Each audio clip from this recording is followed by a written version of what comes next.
الرحمن الرحيم الذين يقولون ربنا إننا آمنا فاغفر لنا ذنوبنا وقنا عذاب النار الصابرين والصادقين والقانتين والمنفقين والمستغفرين بالأسحار. قال المؤلف والمفسر رحمه الله تعالى عذاب النفع بعلومه وعلومكم في الدارين آمين إلى أن قال يصف تبارك وتعالى عباده المتقين الذين بعدهم الصواب الجزيل. فقال تبارك وتعالى الذين يقولون ربنا إننا آمنا أي بك وبكتابك وبرسولك. اب مفسر رحمۃ اللہ علیہ ان آیات مبارکہ کی تشریح میں ارشاد فرماتے ہیں کہ اللہ تبارک و تعالی اپنے بندے اپنے عباد متقین کی صفات کا ذکر فرما رہے ہیں جن کو اللہ تبارک و تعالی نے ثواب جزیل کا وعدہ فرمایا ہے اپنی رحمت سے. تو اس کے بارے میں اللہ نے ارشاد فرمایا کہ جو میرے بندے ہیں، ایمان والے بندے ہیں، متقین ہیں، مومنین ہیں، وہ یہ کہتے ہیں کہ ربنا اننا آمنا، اے پروردگار ہمارے، اے رب ہمارے تحقیق ہم ایمان لائے، اے بک و بکتابک و رسولک، آپ کی ذات کے ساتھ، آپ کی کتاب کے ساتھ، آپ کے پیغمبر کے ساتھ. فاغفر لنا ذنوبنا ای بإیماننا بک و بما شرعته لنا فاغفر لنا ذنوبنا وتکسیرنا من امرنا بفضلک ورحمتک. اور ساتھ یہ بھی دعا مانگتے ہیں کہ اے پروردگار عالم ہمارے گناہ بخش دے بإیماننا بکا، چونکہ ہم تجھ پر ایمان لائے اور تیری اس شریعت پر جو تو نے نازل فرمائی اس پر ایمان لائے.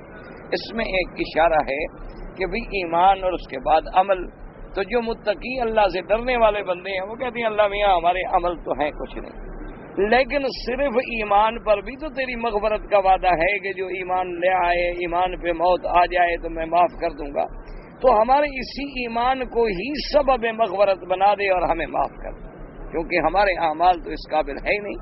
اس لیے وہ کہتے ہیں بِإِيمَانِنَا بِكَ وَبِمَا شَرَعْتَهُ عَلَيْنَا، یا اللہ جو ہم تیری ذات پر ایمان لائے، جو تو نے ہم شریعت نازل فرمائی اس پر ہم ایمان لائے، بس اسی ایمان کو ہی بنیاد بنا لے، مہربانی فرما لے. اغفر لنا ذنوبنا، ہمارے گناہ معاف فرما دے اور ہم نے جو کوتاہیاں کی ہیں اس کے اندر وہ بھی معاف فرما دے اپنے فضل سے اور اپنی رحمت سے. وقنا عذاب النار، اور ہمیں بچا جہنم کے عذاب سے، عذاب دوزخ سے. ثم قال تبارك وتعالى الصابرين والصادقين والقانتين والمنفقين والمستغفرين بالاسحار. مومنین کی صفات کیا ہیں؟ لیکن جو کہتے ہیں کہ ہمارے عمل کچھ نہیں، حالانکہ ان کی صفتوں کا یہ عالم ہے، لیکن اس کے باوجود بھی اپنے عمل کو کچھ نہیں سمجھتے. موضوع الدرس فی صفات المتقین، سورۃ آل عمران، تفسیر ابن کثیر. یعنی ایمان والوں کا کمال یہ ہے، اسی لیے بزرگوں نے لکھا ہے کہ اگر اللہ تبارک و تعالی نے تمہیں عمرہ نصیب کر دیا، حج نصیب کر دیا، مکہ مکرمہ میں رہنا نصیب کر دیا، نماز، عبادت، تہجد، تو اللہ کا شکر کرو کہ اللہ نے ہمیں یہ توفیق دے دی اور جیسے بھی ہو سکا ہم نے کچھ نہ کچھ کر لیا. ورنہ ہمارے کیا اعمال ہیں، ہم تو ساری زندگی بھی اگر شکر کرتے رہیں تو اللہ کی ایک نعمت کا شکر بھی ہم پورا نہیں کر سکتے. اور پھر یہ جو کچھ بھی ہم نے کیا ہے اس کی توفیق کس نے دی؟ اللہ نے. اگر اللہ پاک ہمیں توفیق ہی نہ دیتے تو ہم کہاں عبادت کرتے، کہاں عمرے سر انجام دیتے؟ کتنے ہمارے بھائی ہیں جو محروم ہیں. تو یہ بھی سب اللہ کی توفیق سے ہے. اس لیے بندہ جو بھی عمل کرے اس عمل پہ کبھی ناز نہ کرے، کبھی تکبر نہ کرے، کبھی اطراء نہیں، بلکہ یہ سمجھے کہ مولا جو کچھ میں کر رہا ہوں یہ بھی تو نے مجھے توفیق دی ہے نا، تو نے مجھے پیدا کیا، تو نے انسان بنایا، تو نے اپنے گھر میں آنے کی توفیق بخشی، اس میں میرا تو کوئی کمال ہے ہی نہیں. کمال تو اس مالک کا ہے کہ جس نے ہمیں یہ قوت بخش دی کہ کچھ لوگ ایسے ہیں جن کی شامیں میکدے میں گزرتی ہیں اور کچھ لوگ ایسے ہیں جن کی شامیں عبادت قدوں میں گزرتی ہیں. یہ تو اللہ کی توفیق ہے. ہم کیا ہیں اور ہماری بساط کیا ہے۔ تو مومن بندے جو ہیں ان کی صفات یہ ہیں کہ وہ اپنے، اور فرمایا ان کی صفت یہ الصابرین ای فی قیامہم بالطاعات و ترکہم المحرمات۔ میرے ایمان والے بندوں کی صفت کیا ہے؟ وہ صبر کرنے والے ہیں۔ صبر کرنے کا کیا معنی کہ میری فرما برداری پر جمے ہوئے ہیں۔ گرمی ہے، سردی ہے، تنگی ہے، درشی ہے، وقت نہیں مل رہا لیکن میری عبادت پر جمے ہوئے، یہ صبر ہے۔ اور اپنے آپ کو محرمات، جن چیزوں کو میں نے حرام کر دیا ان سے بھی روکے ہوئے ہیں، یہ ہوتا ہے صبر۔ صبر کا معنی اصل میں لغت میں ہے منع، اپنے آپ کو روکنا، یعنی صدمے کے وقت میں فریاد سے روکنا، ماتم سے روکنا، واویلے سے روکنا، یہ بھی صبر ہے۔ اسی طرح نیکی پر جمے رہنا یہ بھی صبر ہے، اور گناہوں سے بچے رہنا یہ بھی صبر ہے۔ تو فرمایا کہ میرے مومن بندے جو ہیں وہ صابر ہیں، وہ صبر کرنے والے ہیں، میری اطاعت پہ جمے رہتے ہیں، اور میں نے جن چیزوں کو حرام کیا ہے ان سے بچے رہتے ہیں، اپنے آپ کو روکتے ہیں۔ اور فرمایا والصادقین والقانتین فیما اخبروا به من ایمانہم بما یلتزمونہ من الاعمال الشاقۃ، اور اپنے اعمال میں بھی سچے ہیں کہ جو ان کو حکم دیا جاتا ہے مشقت والا عمل لیکن اس کو سر انجام دیتے ہیں۔ جو عمل میں سچا ہے وہ قول میں تو خود بخود سچا ہوگا، یعنی جس کا عمل سچا ہے اس کی زبان تو خود بخود سچی ہوگی۔ تو یہ بھی مومنوں کی صفت ہے۔ والقانتین ای والقنوت الطاعت والخضوع، اور میری فرما برداری کرنے والے، قنوت کا معنی ہوتا ہے طاعت، فرما برداری، اور ایک قنوت کا معنی ہوتا ہے خضوع اور خشوع، عاجزی، بندگی، درماندگی، کہ آدمی اپنے آپ کو اللہ کے آگے وہ ایک عاجز اور ایک حقیر اور ایک ذلیل انسان تصور کرے۔ فرمایا والمنفقین ای من اموالہم فی جمیع ما امروا به من الطاعات وصلۃ الارحام والقرابات وسد الخلات ومواساۃ ذی الحاجات بالحاجات، اور میرے راستے میں خرچ کرنے والے ہیں، مومن بندے جو ہیں وہ میرے راستے میں خرچ کرتے ہیں، جس طاعت میں اللہ نے حکم دیا کہ خرچ کرو، نفقات واجبہ ہیں، نفقات نافلہ ہیں، والدین پہ خرچ ہے، گھر والوں پہ خرچ ہے، اپنے اہل و عیال پہ خرچ ہے، اسی طریقے سے صدقہ فطر ہے، قربانی ہے، زکوٰۃ ہے، عشر ہے، جہاں جہاں ہم نے حکم دیا ہے وہاں وہ خرچ کرنے والے ہیں۔ رشتہ داروں کی ہمدردی، صلہ رحمی کرنے والے ہیں، ان کی حاجتوں کو پورا کرنے والے ہیں، اور جو ذوی الحاجات مختلف سوالی ان کے پاس آتے ہیں، ان کے سوالات اور حاجات کو پورا کرنے والے اور مٹانے والے ہیں۔ یہ میرے مومن بندوں کی صفت ہے کہ جو کچھ میں نے ان کو عطا فرمایا ہے وہ جہاں جہاں میں نے حکم دیا ہے کہ بھئی والدین کا تم پر حق ہے، بیوی بچوں کا تم پر حق ہے، رشتہ داروں کا تم پر حق ہے، یتامى مسکینوں کا تم پر حق ہے، وہ ہر جگہ میرے دیے ہوئے مال میں سے خرچ کرنے والے۔ والمستغفرین بالاسحار، اور فرمایا میرے مومن بندوں کی یہ بھی صفت ہے کہ اسحار کے وقت، سحر کے وقت، سحر کا معنی ہوتا ہے رات کا آخری حصہ، جیسے آپ سحور اسی لیے کرتے ہیں نا، اسی لیے رمضان المبارک کے روزے کے اندر سب سے آخر میں جب آدمی روزہ رکھنے کے لیے کھانا کھاتا ہے تو اس کو کہتے ہیں سحور، کیونکہ وہ سحر کا وقت ہے، اور یہ وقت جو ہے دعاؤں کے منظور ہونے کا وقت ہے، یہ وقت جو ہے رحمت کا وقت ہے، اور یہ ایسا وقت ہے کہ جس میں اللہ تبارک و تعالی عرش مبارک سے آسمان دنیا پہ نزول اجلال فرماتے ہیں، اور اللہ تبارک و تعالی خود فرماتے ہیں کہ ہے کوئی مجھ سے بخشش مانگنے والا، ہے کوئی مجھ سے اولاد مانگنے والا، تو اس وقت جو آدمی دعا کرتا ہے تو وہ اللہ کے ہاں بڑی قبول ہوتی ہے۔ ایسے یاد رکھیں کہ رات کو جو بھی عبادت کی جائے اس کا بڑا مقام ہے، لیکن سب سے افضل وقت جو ہے وہ رات کا آخری پہر ہے، یعنی اگر رات کو آپ 6 حصوں میں تقسیم کر دیں تو جو آخری حصہ بچے گا وہ سب سے افضل وقت ہے، اور اصل وجہ یہ ہوتی ہے کہ سحر کے وقت جو ہے ایک تو نزول رب تبارک و تعالی، جیسے اس کی شان کو زیبا ہے، کما یلیق بشان ہی، جیسے اللہ تبارک و تعالیٰ کی شان کو لائق ہے وہ نزول اجلال فرماتے ہیں، اور خود فرماتے ہیں کہ مجھ سے مانگو۔ اور دوسری وجہ یہ بھی ہے کہ اس وقت اکثر لوگ جو ہیں وہ خواب غفلت میں ہیں، سکون ہے، اور آدمی کو کوئی دیکھنے والا نہیں، دور ہے، ریا نہیں، سماعت نہیں، اکیلا بیٹھا ہوا ہے گھر میں، کوئی بندہ نہیں دیکھ رہا، اور وہ بستر چھوڑ کے اپنے مالک کو منانے کے لیے مصلی پہ بیٹھا ہے اور اللہ کے آگے رو رہا ہے، تو وہ وقت جو ہے وہ بڑی رحمت کا وقت ہے۔ اور خاص طور پہ اس وقت آدمی کو چاہیے کہ زیادہ سے زیادہ استغفار کرے۔ استغفار جو ہے نا جی، جو بھی یاد ہو، استغفر اللہ استغفر اللہ استغفر اللہ، اسی طرح استغفر اللہ الذی لا الہ الا هو الحی القیوم واتوب الیہ، یعنی جو بھی آدمی کو یاد ہے، نہیں عربی میں آتا تو اپنی زبان میں بھی تو آتا ہے نا، یا اللہ میری توبہ، یا اللہ میری توبہ، یا اللہ میرے گناہ معاف کر، یہ استغفار ہے۔ لیکن استغفار جو حدیث مبارک میں حضور پاک نے سکھلایا ہے وہ سب سے افضل ہے کہ استغفر اللہ الذی لا الہ الا هو الحی القیوم واتوب الیہ، یہ جتنی ہو سکے اتنی کثرت سے پڑھے۔ تو استغفار کے اندر جو ہے نا جی اتنی اللہ کی رحمتیں ہیں، رزق میں برکت، مال میں برکت، اولاد میں برکت، تمام مشکلات اور پریشانیوں سے نجات، سب مسئلے اسی استغفار میں حل ہو جاتے ہیں۔ اس کی وجہ یہ ہے کہ جب اللہ سے معافی مل گئی تو پھر سارے کام ہو گئے۔ بات تو یہ ہے کہ مالک راضی ہو جائے، مالک جب راضی ہو جائے اور ہمارے گناہ معاف کر دے تو بس کامیاب ہو گئے۔ تو اس لیے سحر کے وقت میں استغفار جو ہے وہ بڑی رحمت والی نعمت عظمیٰ ہے، اللہ آپ کو اور ہمیں بھی نصیب کرے۔ اسی لیے آپ دیکھیں نا کہ سب سے پہلے جو حکم ملا میرے پاک نبی کو، سرکار مدینہ صلی اللہ علیہ وسلم کو، کہ یا ایھا المزمل قم اللیل، اللہ نے فرمایا رات کو اٹھو میرے مدنی محمد وسلم، اور پہلا تو حکم یہ تھا قم اللیل الا قلیلا، اکثر رات کا حصہ میرے ذکر میں گزارو، تھوڑا سا آرام کرو۔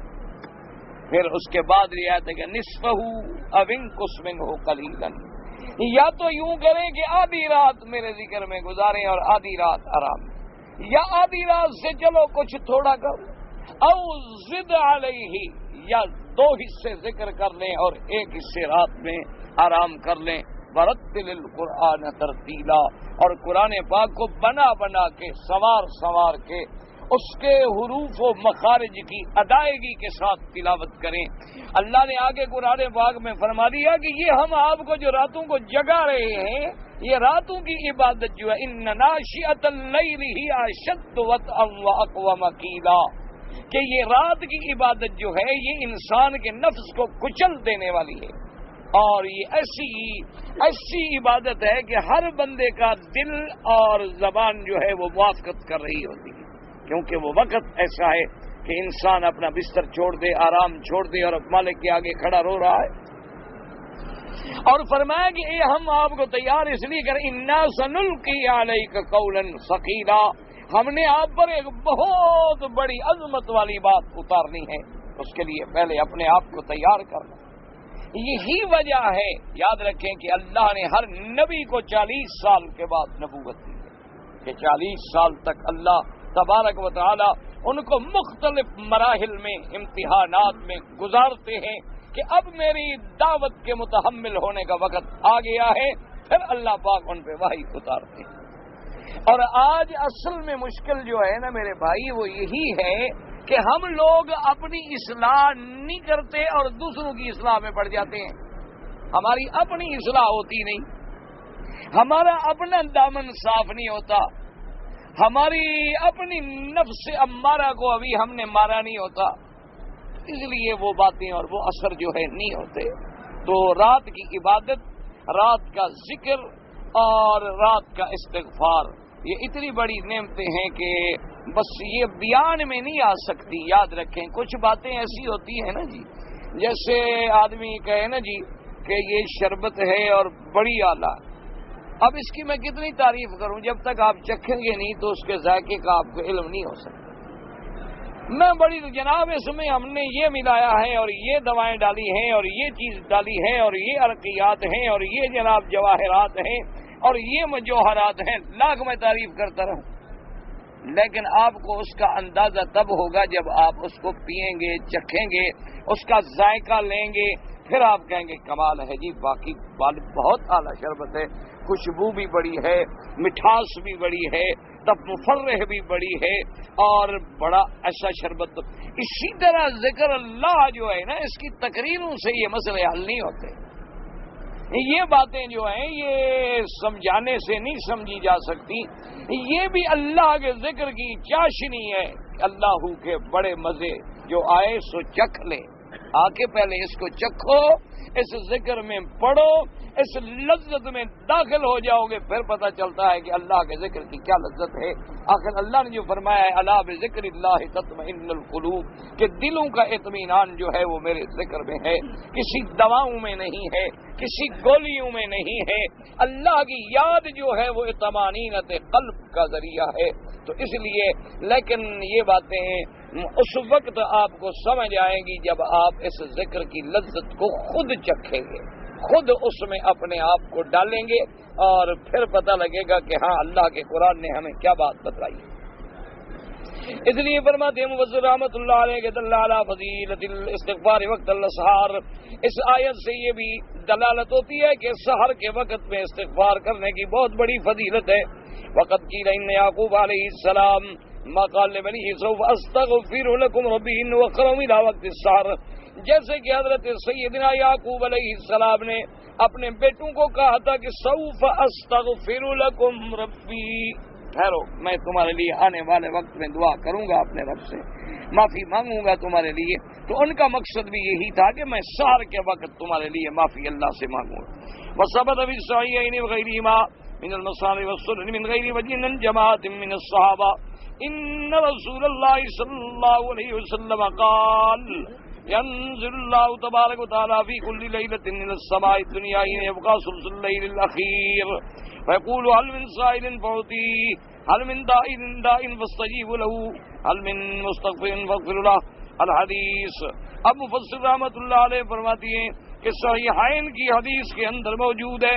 اسی طرح یہ حدیث جیسے بخاری و مسلم کے اندر موجود ہے، مسانید میں بھی موجود ہے، سنن میں بھی موجود ہے کہ حضور صلی اللہ علیہ وسلم کی ایک صحابہ کی جماعت نے یہ حدیث نقل کی ہے کہ اللہ تبارک و تعالی ہر رات آسمان دنیا پہ نزول اجلال فرماتی ہیں، اور اس کے بعد فرماتی ہیں کہ المن سائل، رات کا ثلث اللیل الاخیر، جب رات کا آخری تیسرا پہر جو ہے باقی ہو، اس وقت فرماتی ہیں کوئی مانگنے والا ہے جس کا سوال میں پورا کروں، کوئی ہے مجھ سے بخشش مانگنے والا جس کے گناہ معاف کر دوں، کوئی ہے مجھ سے مانگنے والا اس کی دعائیں پوری کر دوں.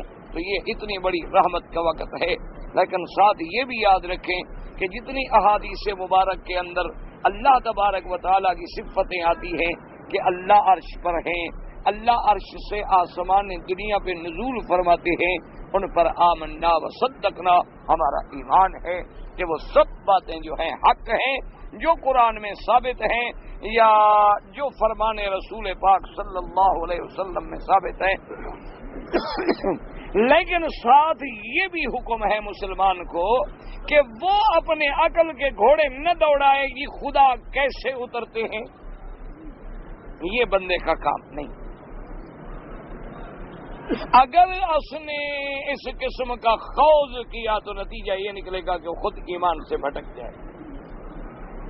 بات ہمیشہ یاد ہے، کیونکہ جب وہ اپنے عقل کو دوڑائے گا کہ جی اللہ میاں اترتے ہیں، نزول فرماتے ہیں، پھر واپس تشریف لے جاتے ہیں، جی وہ اترتے کیسے ہیں، پھر واپس کیسے جاتے ہیں، اور جب وہ آسمان دنیا پہ آتے ہیں تو باقی آسمان خدا کے اوپر ہوتے ہیں یا خدا کے اوپر نہیں ہوتے.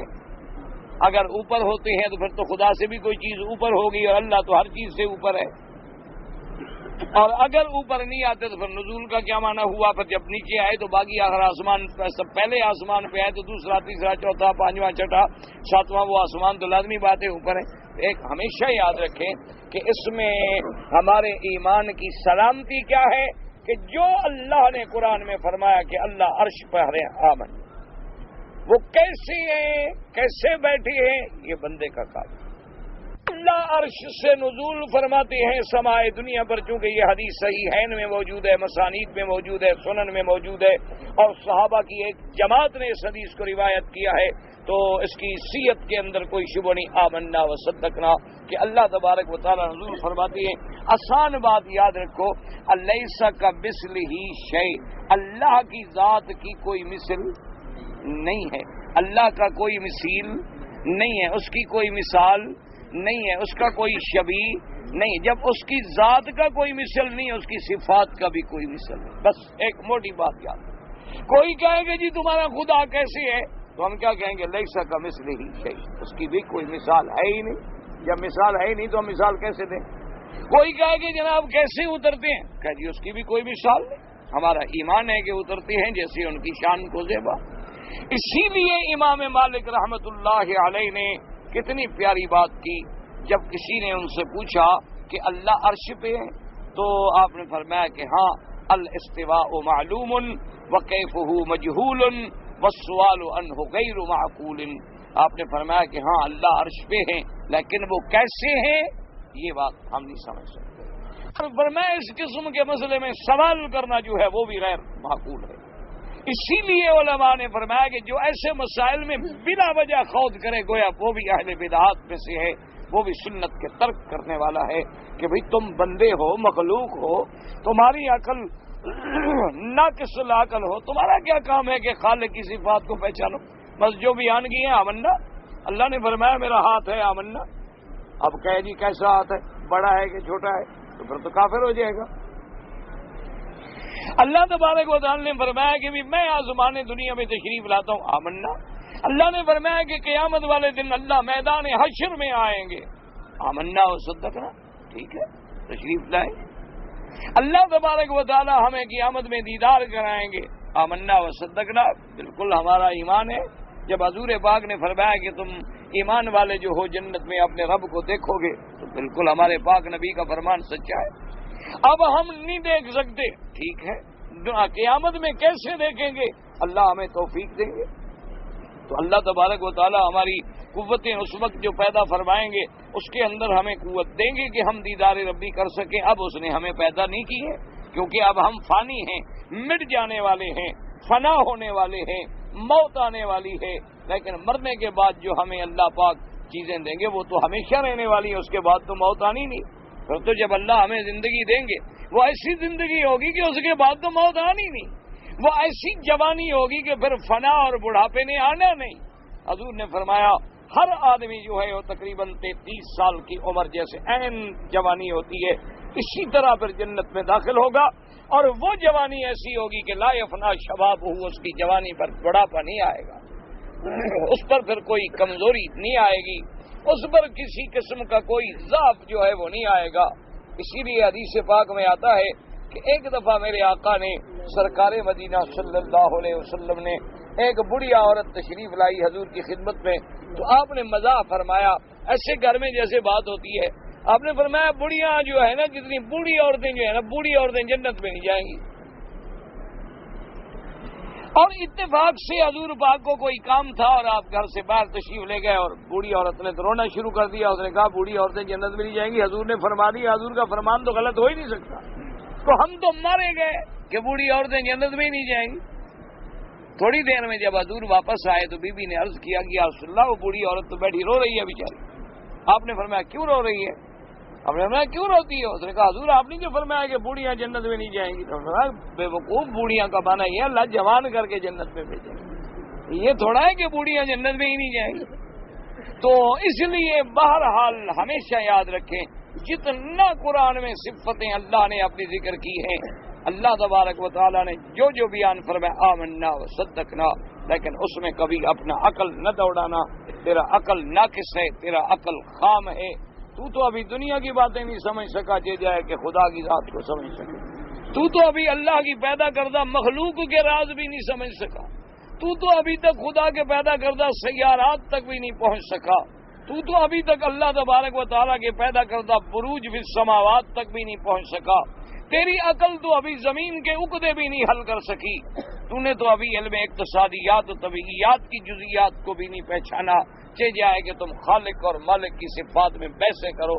جو قرآن میں ہے نبی پاک نے فرمایا ہے آمنا و صدقنا، اور جو نہیں فرمایا اپنے عقل سے خود نہ بناؤ۔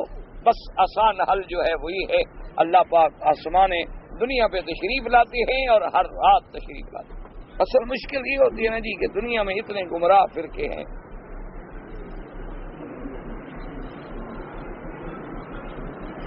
لوگوں کے دماغ میں ایسے ایسے شبہات ڈال دیتے ہیں، بس وہ پھر لوگ بیچارے پریشان ہو جاتے ہیں۔ اور خاص طور پہ ہمارے جو بچے آج کل سکول میں اور کالج میں پڑھتے ہیں تو ان کے لیے بڑی مشکل دور آ گیا۔ اس کی وجہ یہ ہے کہ دیکھیں نا جی، ان کی تعلیم شروع ہوتی ہے اے ایپل سے، ٹھیک ہے، یا اردو میں الف انار اور بے بلی سے، یہ تعلیم شروع ہوتی ہے، اور کاف کتے پہ ختم ہو جاتی ہے، یا یہ یکے پہ نہیں۔ دیکھیں یہی ہمیں پڑھایا جاتا ہے نا، الف انار بے بلی۔ کبھی کسی نے پڑھایا کہ الف اللہ بے بیت اللہ؟ پڑھایا؟ اگر ہمیں ایک اسلام کا قاعدہ پڑھا دیا جاتا تو آدھا دین تو بچے کو قاعدہ پڑھتے سمجھ آ جاتا نا۔ جب وہ پڑھتا کہ میم سے محمد، وہ پڑھتا کہ ہے سے حج، وہ پڑھتا الف سے اللہ، وہ پڑھتا بے سے بیت اللہ، وہ جناب جب اس تعلیم کے مطابق چلتا تو گھر میں آ کے پوچھتا نا ابا سے، ابا یہ حج کیا ہوتا ہے، بابا یہ بیت اللہ کیا ہوتا ہے، بابا یہ محمد مدنی کیا ہوتا ہے، تو وہ تو یہ تک پہنچتے پہنچتے آدھا دین سیکھ لیتا۔ آپ یقین فرمائیں کہ یہاں جو مدارس ہیں نا جی، سعودی عرب میں جو مدارس ہیں، سرکاری مدارس، دینی مدارس، پرائیویٹ نہیں، سرکاری مدارس، ان کے اندر جو نصاب تعلیم ہے، میں نعوذ باللہ کسی کی توہین نہیں کرتا، اللہ معاف کرے مجھے، اللہ توہین سے بچائے، میں تو علماء کے جوتے بردار بننے کے قابل بھی نہیں ہوں، لیکن ایک واقعہ میں عرض کرتا ہوں کہ ان کے 5ویں جماعت پرائمری کا جو لڑکا ہے نا، پرائمری کا لڑکا یا لڑکی، آپ اپنے علاقے کے مولوی کو لے آؤ، اس سے بھی مسئلہ پوچھو، اس سے بھی پوچھو، دیکھو وہ کیا کرتا ہے۔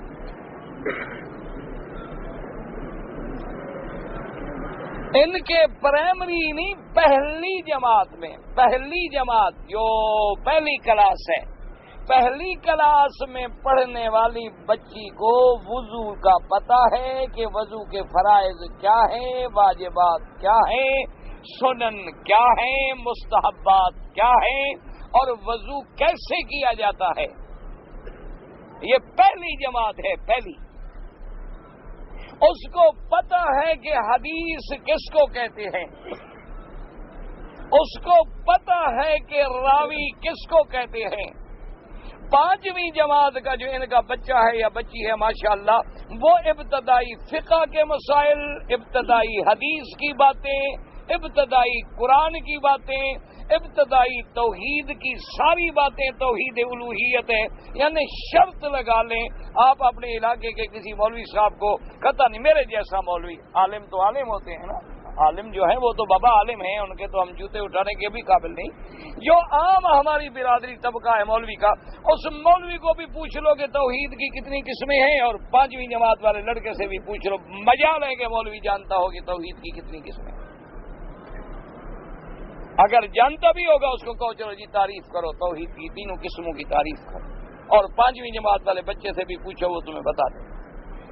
وجہ کیا ہے کہ وہ پڑھاتے ہیں، پہلے آسمان سے تو ان کے بچے نہیں اترے، ان کے بچے کو فرشتے ہیں، یا ان کے ماسٹر جو ہیں وہ جبریل علیہ السلام کو مل کے آتے ہیں، وہ بھی زیادہ دن سگریٹ پیتے ہیں، وہ بھی داڑھی جھاڑی مڈاتے ہیں، کلین شیو ہیں، 24 گھنٹے بیوٹی کلون اور پرفیوم کے چکر میں رہتے ہیں بیچارے، لیکن نصاب اتنا مرتب ہے کہ کتاب تو اسے وہی پڑھانی ہے نا استاد نے جو مدرسے میں ہے، وہ نصاب اتنی سخت ہے کہ اس کو پڑھانا ہے اور اس کے مطابق بچے کو تیار ہونا ہے۔ بچہ جناب 5ویں جماعت پڑھ کے جب نکلتا ہے اس کا عقیدہ ٹھیک ہوتا ہے، اس کی نماز صحیح ہوتی ہے، اور وہ نماز میں اتنی قرآن کی صورتیں یاد کیے ہوئے ہوتا ہے کہ نماز پڑھ سکے اور صحیح معنی میں نماز پڑھ سکے۔ ہمارے 70 سال کے بندے کو ابھی تک صرف آتا ہے قل اللہ احد اللہ الصمد لم یلد ولم یولد، یہ نماز پڑھ رہا ہے۔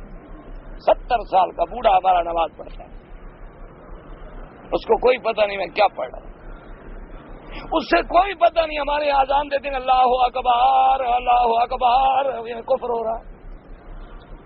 اور اکبر کو بار کر دو کافر ہو جاتا ہے بندہ۔ اشہد ان محمد رسول محمد رسول، یہ اذان ہو رہی ہے ہماری، یہ قامت ہو رہی ہے۔ 70 سال کے بوڑھے اذان دیتے ہیں، قد قامت ہے قد قامت ہے قد قامت، ایسا پتہ نہیں کیا نہیں سنی، ایمان سے کہا۔ ناراض نہ ہو جائیں آپ، یعنی آپ اندازہ کریں، آپ جا کے سنیں کہ آپ کا مؤذن کیسے اذان دیتا ہے، آپ کا مکبر کیسے تکبیر کہتا ہے، اور آپ کا مولوی صاحب جو ہے کیسے نماز پڑھتا ہے۔ اللہ اکبر۔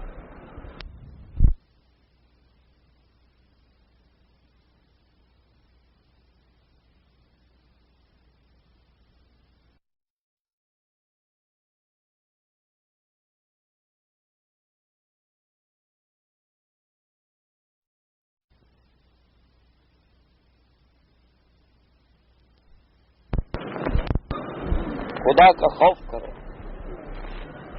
یہ تو ہے کہ میرے پاک نبی نے اپنے ہاتھ مبارک جو ہیں کانوں کی ان پپڑیوں کے برابر اٹھائے، یہ تو نہیں ہے کہ یوں پکڑو، یہ کہاں لکھا ہوا ہے؟ اور یہ کہاں لکھا ہوا ہے کہ جب تم نماز شروع کرو تو ہاتھ یوں رکھو؟ یہ کہاں ہے؟ یہ کہاں لکھا ہوا ہے کہ تم نے جب ہاتھ زمین پہ رکھنے ہیں تو کیسے رکھنے، انگلیاں ملا کے رکھنی ہے، یوں کر کے رکھنی ہے، یوں ہاتھ رکھنا ہے؟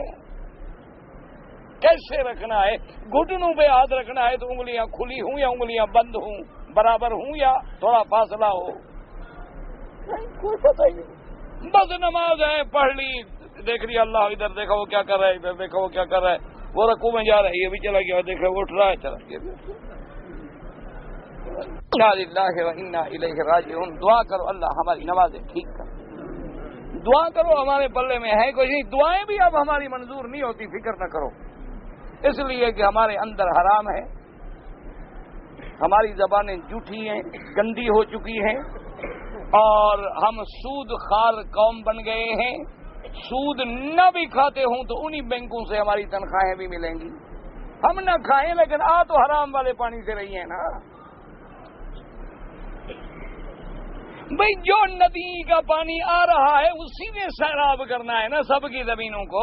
ٹھیک ہے تم نے حرام نہ کھایا نہ صحیح، ٹھیک ہے شرعاً میں کہتا ہوں تمہارے لیے حلال ہے، جائز ہے، فتویٰ اسی پہ ہے، لیکن آ تو اسی ندی سے رہی ہے نا جہاں سود کا کاروبار ہوتا ہے۔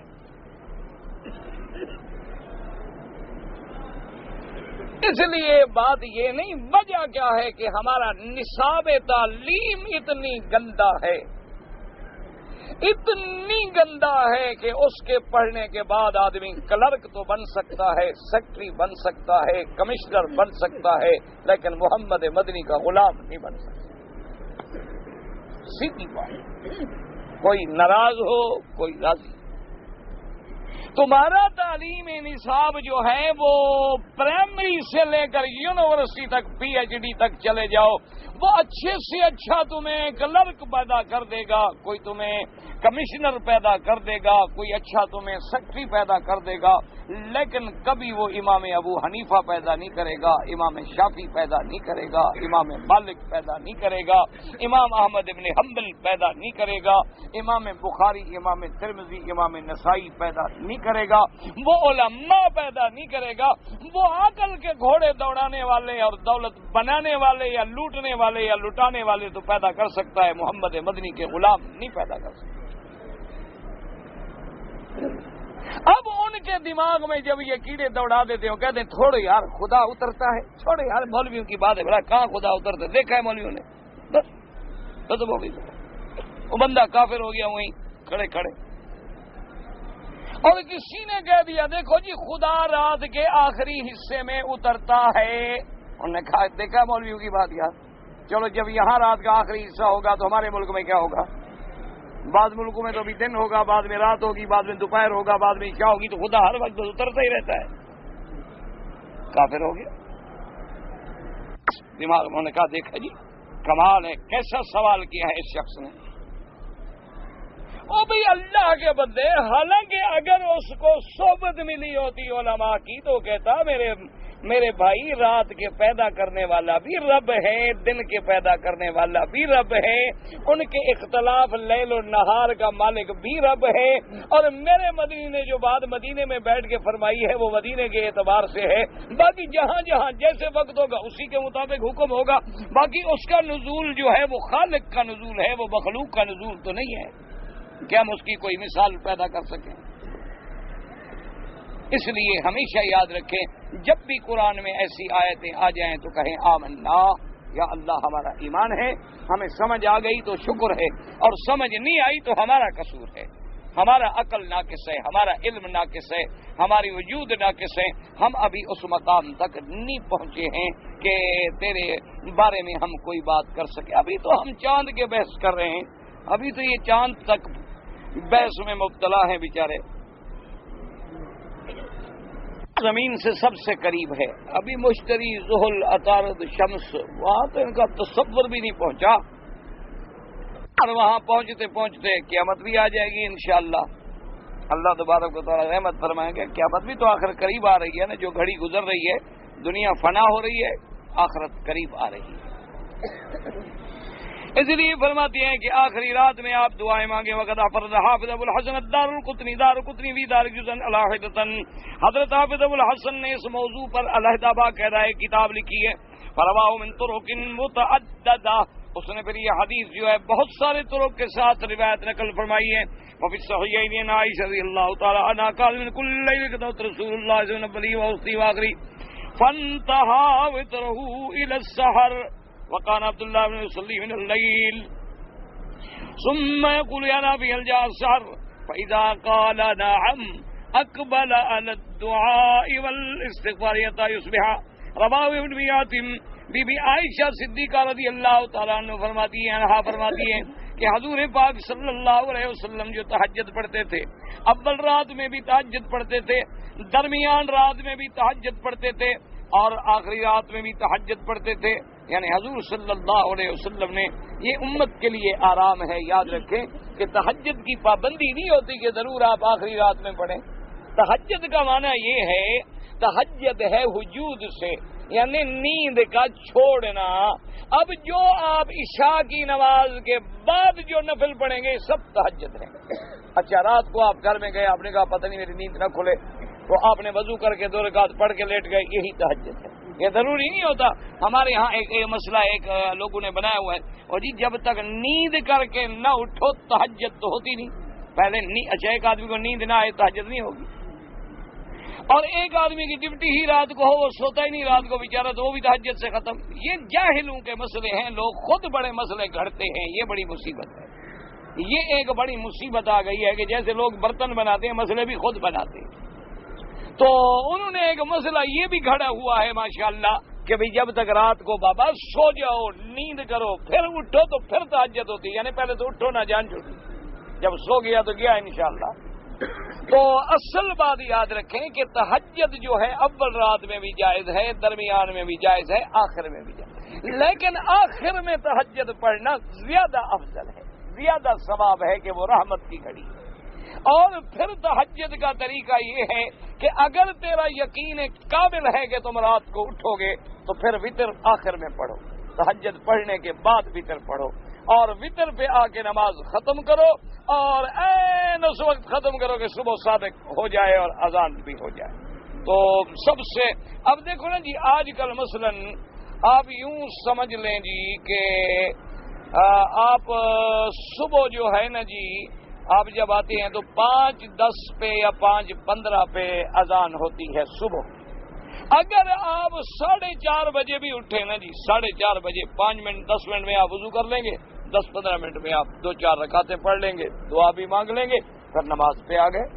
تو یعنی 15 منٹ 20 منٹ پہلے اٹھنے سے تہجد بھی مل گئی، دعا بھی مل گئی، فجر کی نماز بھی مل گئی۔ اور اگر اللہ زیادہ توفیق دے میرے آقا سرکار مدینہ آمنہ کے لال اللہ کے کروڑوں صلاۃ و سلام ہوں، آپ نے تو یوں بھی تہجد پڑھی ہے کہ 7 پارے قرآن کے ایک رکعت میں پڑھے، اور پڑھنے والے بھی محمد مصطفیٰ کیسے قرآن بنا بنا کے پڑھتے ہوں، یوں بھی تہجد پڑھی ہے، یوں بھی نمازیں پڑھی ہیں کہ نماز شروع ہوئی تو پھر سحر پہ جا کے ختم ہوئی۔ اب بھی ہے خوش نصیب جن کو اللہ نصیب کرتا ہے، اب بھی لوگ ہیں نصیب والے، کوئی سب میرے جیسے تو نہیں ہے۔ اس لیے فرماتی ہیں کہ بی بی عائشہ رضی اللہ تعالیٰ عنہ وکان عبداللہ ابن عمر، حضرت عبداللہ ابن عمر جو ہے رات کو آپ نمازیں پڑھتے تہجد پڑھتے تھے اور یہ نافع سے پوچھتے رہتے حل جاء السحر، دیکھو سحر کا وقت ہو گیا کہ نہیں ہو گیا۔ جب حضرت نافع کہتے کہ سحر کا وقت ہو گیا ہے، اقبل علی الدعاء والاستغفار، پھر آپ نماز ختم کر کے دعا اور استغفار کی طرف توجہ کرتے، استغفار فرماتے رہتے، دعا مانگتے رہتے حتی اصبح کے صبح کا وقت ہو جاتا، حتی یصبح رواه قال ابن جرير حدثنا ابن وكيع قال حدثنا ابي عن فيصل بن متن ابراهيم بن حاتم النبي قال سمعت رجلا في السحر في ناحية المسجد وهو يقول يا رب امرتني فاطعتك وهذا السحر فاغفر لي فنظرت فاذا هو ابن مسعود رضي الله تعالى عنه۔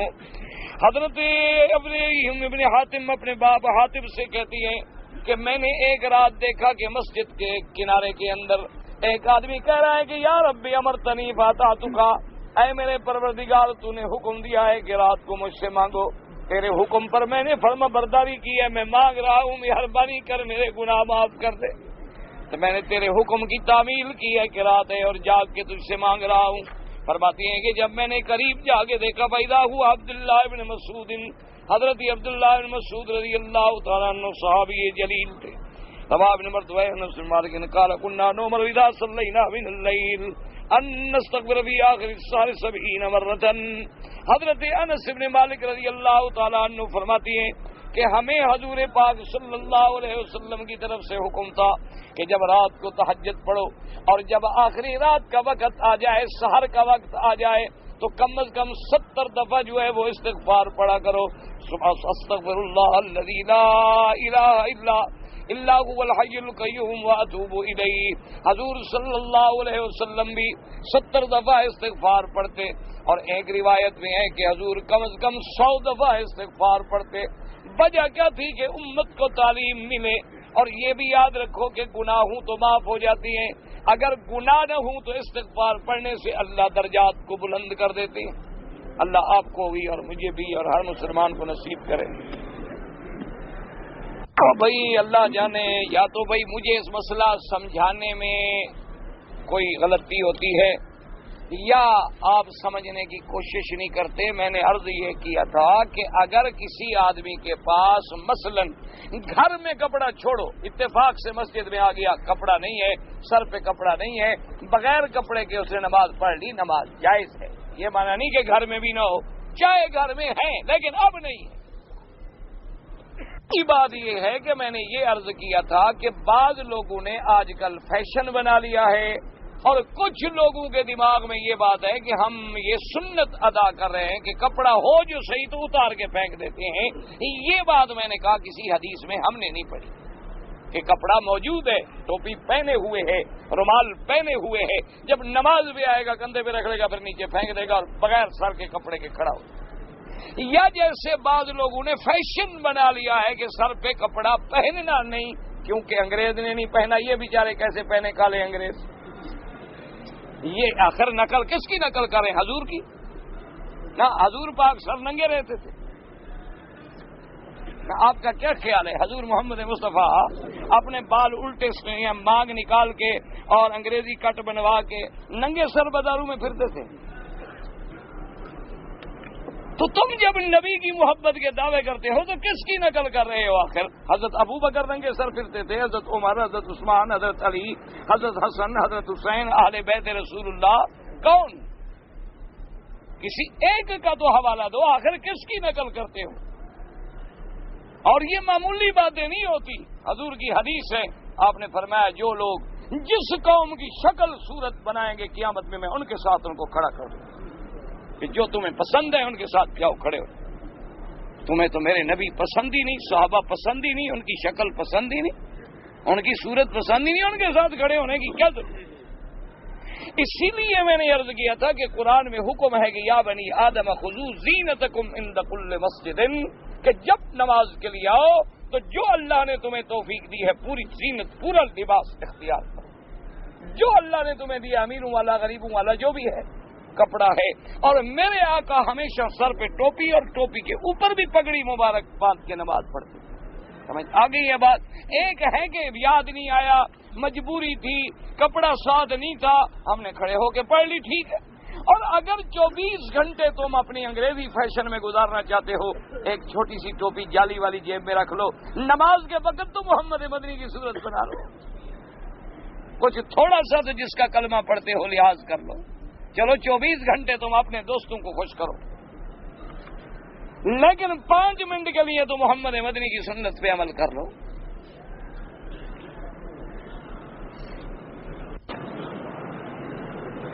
بھائی یہ تو اب اتنا لمبا چوڑا تو میرے تو میں تو نہیں پڑھ ہی نہیں سکتا، یہ خود مل کے پوچھ لیں، اتنے لمبے مسئلے نہیں، ایک سوال ہوتا ہے پوچھا، اب میں پورا 1.5 صفحہ پڑھوں، سارے لوگ چپ کر کے کھڑے رہے میری طرف دیکھتے رہے۔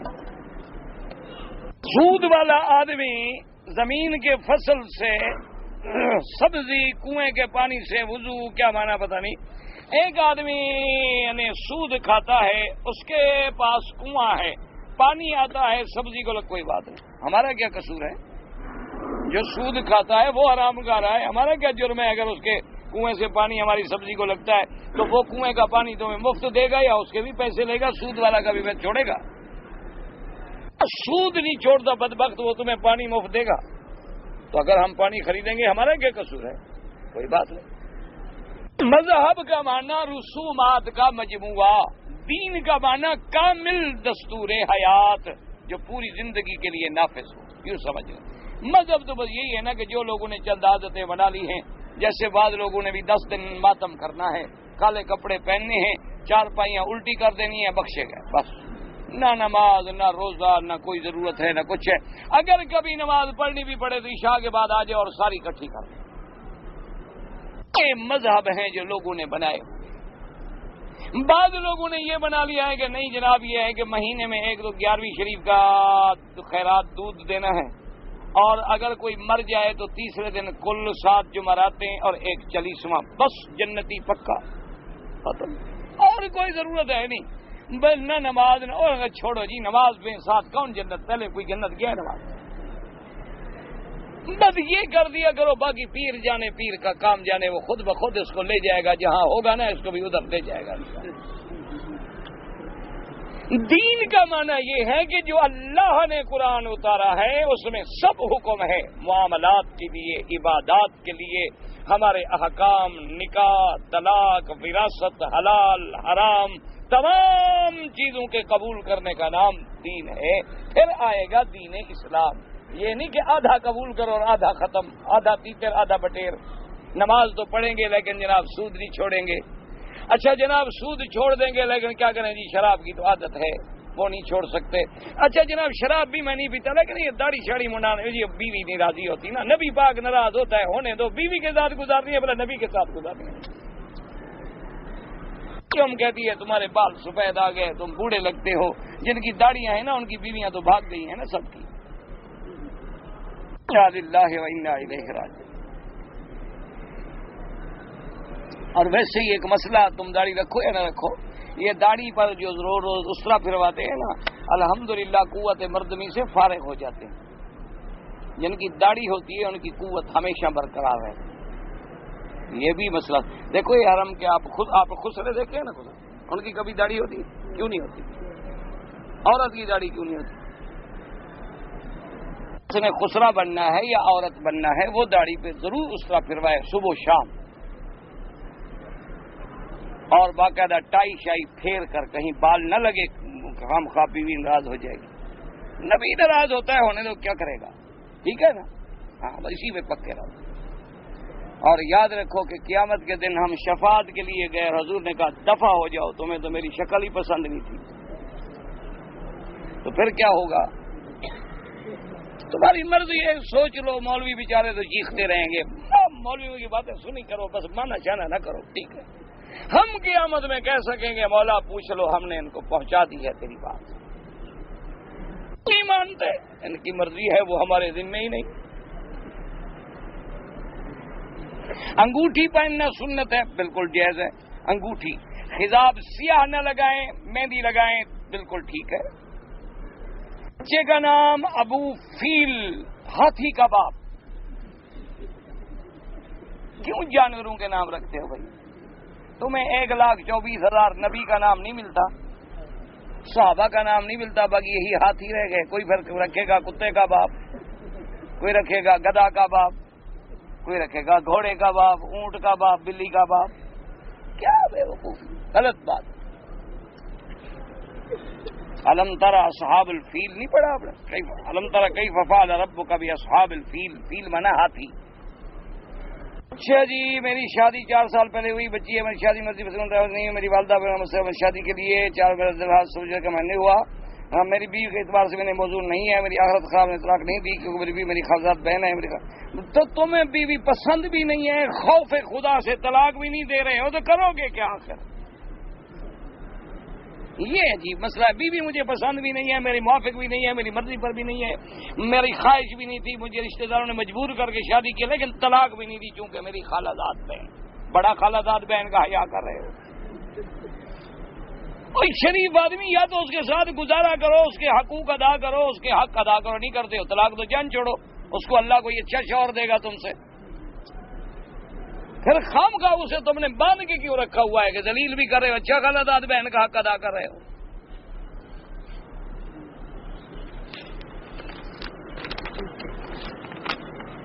حرم شریف میں داخل ہونے کے بعد طواف کریں یا 2 رکعت؟ افضل ہے طواف کریں، طواف نہ کر سکیں تو 2 رکعت پڑھیں۔ ظہر کی 4 سنت 30 رکعتیں آپ کھڑے ہو کر الحمد سے پڑھیں۔ تیسری رکعت میں جب آپ کھڑے ہوں تو الحمد سے بالکل ابتدا کریں نا، سبحانک اللہ سے کیسے؟ یا سبحانک اللہم و بحمدک کا بھی دوبارہ پڑھیں تو جائز ہے۔ فرض نماز کی نیت یہی ہے کہ فرض پڑھ رہا ہوں، سنت کی نیت یہ ہے کہ سنت پڑھوں، اور نیت کیسے ہوتی ہے؟ بعض لوگ سمجھتے ہیں کہ فرض اللہ کے ہوتے ہیں، سنت نبی کی ہوتی ہے، نماز ساری اللہ کی ہوتی ہے۔ پاک کس کی نماز پڑھتے تھے؟ اللہ کے بندے، نماز نفل بھی اللہ کے لیے، سنت بھی اسی کے لیے، فرض بھی اسی کے لیے۔ فرض کا معنی جو حکم قرآن میں آ گیا، سنت کا معنی جس کا طریقہ میرے مدنی پاک نے بتلا دیا، ورنہ نماز عبادت سب اللہ کی ہے، ہمیشہ یاد رکھو۔ یہ بھی لوگوں کے دماغ میں خلل ہوتا ہے کہ سنت نبی کی ہے اور جنازہ جو ہے میت کا ہے۔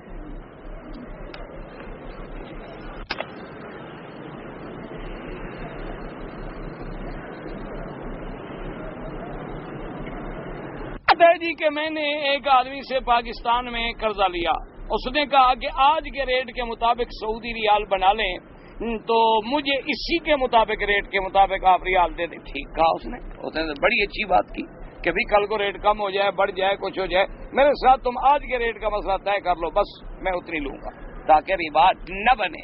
ٹھیک ہے، بالکل اچھی بات۔ ہمارے محلے کی مسجد میں جو ہے نا جی، نماز کے بعد امام مسجد بھی اور سب ایک دوسرے کے ہاتھ ملاتے ہیں، یہ بدعت ہے، خلاف سنت ہے۔ ہمارے ملک میں گاؤں میں نماز فجر سے پہلے، اذان سے پہلے الصلاۃ والسلام علیہ یا حبیب اللہ زور زور سے پڑھتے ہیں، خالص بدعت ہے۔ اسماء حسنہ کا ورد اگر ہم کریں تو کیسے کریں؟ یا اللہ، یا رحمان، یا رحیم، یا حیو، یا قیوم، یا ذی الجلال، یعنی یا کے ساتھ ہو کا ذکر کرتے ہیں تو ہو کا ضمیر اللہ کی طرف راجع ہے۔ پہلے وہ پڑھتے ہیں لا الہ الا اللہ محمد الرسول اللہ، پھر یعنی وہ ایک ایک لفظ سے اللہ کی توحید کا اس بات کرتے ہیں۔ بہرحال اکٹھا پڑھیں وہ زیادہ افضل ہے۔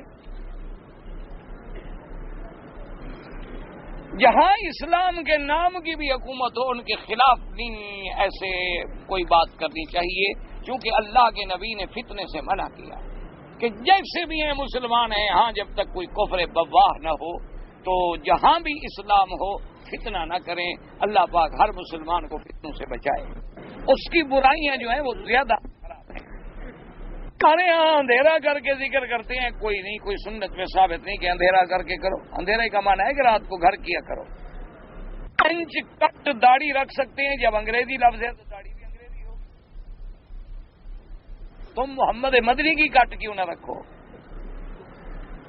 فرانس جا رہے ہو تو مدینے کیوں نہیں جانتے ہو؟ اگر ہم تنعیم سے نیت کریں عمرے کی ہوتا ہے، بالکل ہوتا ہے۔ رکن یمانی کا بوسہ لے سکتے ہیں، نہیں، ہاتھ لگائے دائنا۔ طواف کرنے کے بعد حرم میں کہیں زمزم پی لے، کوئی ضروری بھی نہیں کہ زمزم پیئے، نہ پیئے تو پی لے۔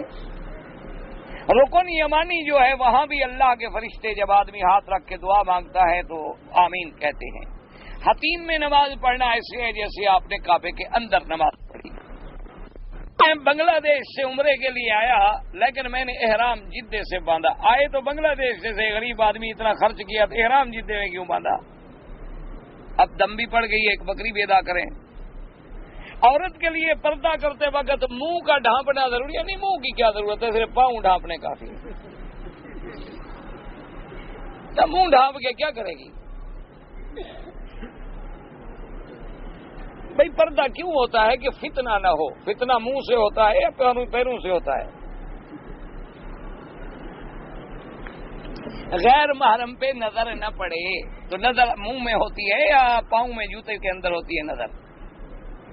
کہاں پر صلاۃ استسقا جو ہے ایک دن پڑھی گئی، تکبیرات جو ہے بآواز بلند پڑھی گئیں۔ ہمارے ملک میں 3 روز پڑھتے ہیں، کوئی 3 روز پڑھے، 4 روز پڑھو، روز پڑھتے رہو جب تک بارش نہ آئے، پڑھتے رہو، کوئی منع نہیں، ایک دفعہ پڑھو منع نہیں۔ حنفی مسلک میں تو یہ نماز ہوتی ہی نہیں، ان کے نزدیک تو ہے کہ مطلقاً کھڑے ہو کے دعا مانگ لو۔ ہمارے یہاں نماز جنازہ کے بعد دعا مانگتے ہیں، خالص بدعت ہے۔ ہیلا اس کا بالکل قرآن حدیث میں ثابت نہیں ہے۔ انگلی اٹھانا یہ حدیث میں ہے، اشہد اللہ الہ الا اللہ اٹھانا حدیث میں ثابت ہے، اور یہ بھی حدیث میں آتا ہے کہ اٹھانے کے بعد حضور صلی اللہ علیہ وسلم نے اسی حالت میں رکھا، اور ایک روایت میں ہے یو ہر رے کو حرکت دیتے رہے، ایک روایت میں ہے کہ اسی کو آپ حلقہ بنا لیں۔ تو کوئی جس طرح کرتا ہے کوئی بات نہیں۔ امام ابو حنیفہ رحمۃ اللہ علیہ کے نزدیک جو ہے کہ امام کے پیچھے فاتحہ نہ پڑھیں تو ان کے پاس کوئی حدیث ہے، ورنہ کیوں انہوں نے کوئی اپنی عاقبت خراب کرنی تھی؟ حدیث ہے من کان لہ امام فقراۃ الامام لہ قراۃ، کہ جس کا امام ہو امام کا پڑھنا مقتدی کا پڑھنا۔ حدیث ہے اذا قرأ فانصتوا، جب امام پڑھے تم چپ کرو، حدیث رسول ہے۔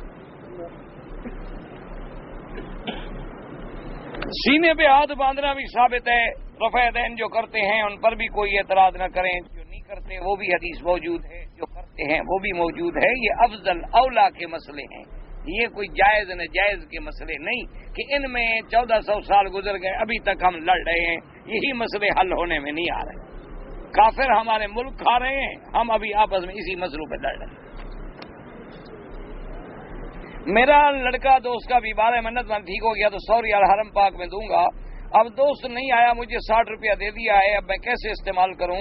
بھائی تو حرم کے اندر فقیروں کو غریبوں کو خیرات کر دو، اور کیسے استعمال کرو کیا ہے؟ ہر طواف کے بعد 2 نفل پڑھنی چاہیے، افضل یہی ہے، ورنہ 2-4 طواف اکٹھے کر کے بعد میں بھی نفل پڑھ سکتے ہیں۔ مولانا مدنی لوگوں کو تعویذ دیا کرتے تھے، میں نے زیارت ہی نہیں کی، مجھے تو پتہ نہیں، ان سے پوچھ لیں جب ملاقات ہو، اب نہ ہو تو قیامت میں۔ جو بات حضرت کی ہے وہ حضرت سے پوچھیں، یا ان کے کسی خلیفہ سے پوچھیں، کسی بزرگ سے پوچھیں، میری تو زیارت بھی نہیں ہوئی۔ میں نے بھی کب کہا ہے آپ کو بھی، اگر قرآن و حدیث کے مطابق کوئی چیز لکھ دے ٹھیک ہے، جو چیزیں قرآن و حدیث کے خلاف ہیں وہ منع ہے، بات کو سمجھا کریں۔ حضور پاک خود پڑھتے تھے اذ بالباس رب الناس انت شافی لا شفاء الا شفاؤک، شفاؤک لا یغادر سقما، بسم اللہ ارقیک اللہ یشفیک ان کل داء یؤذیک۔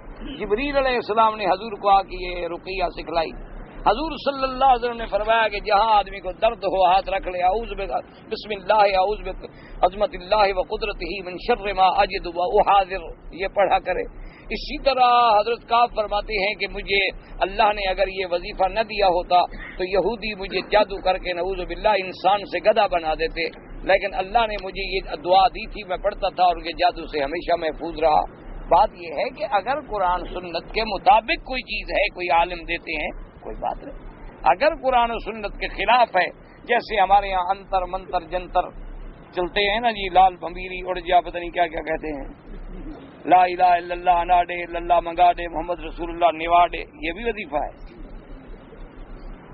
اللہ ہے یا اللہ زمزم کے وسیلے سے، وسیلہ کیا، زمزم تو پی رہے ہو، وسیلہ پھر اور وسیلہ بھی ساتھ ختم کر جاؤ گے بھائی، زمزم پینا ہی شفا ہے، وسیلے کا کیا مطلب؟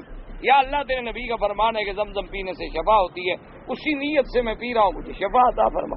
وہ وسیلے کی عادت بن گئی ہے نا، بیچارے وسیلے کا دامن نہیں چھوڑتے غریب، وسیلے کو ضرور پکڑیں گے، نماز نہیں پڑھیں گے، وسیلہ پکڑیں گے۔ ہاتھ کی پتہ نہیں کیسی سفر عمرہ شادی، ہاتھ کی لکیروں سے سفر عمرہ شادی وغیرہ کا پتہ چل سکتا ہے، پتہ چل سکتا ہوتا تو یہ لکیریں دیکھنے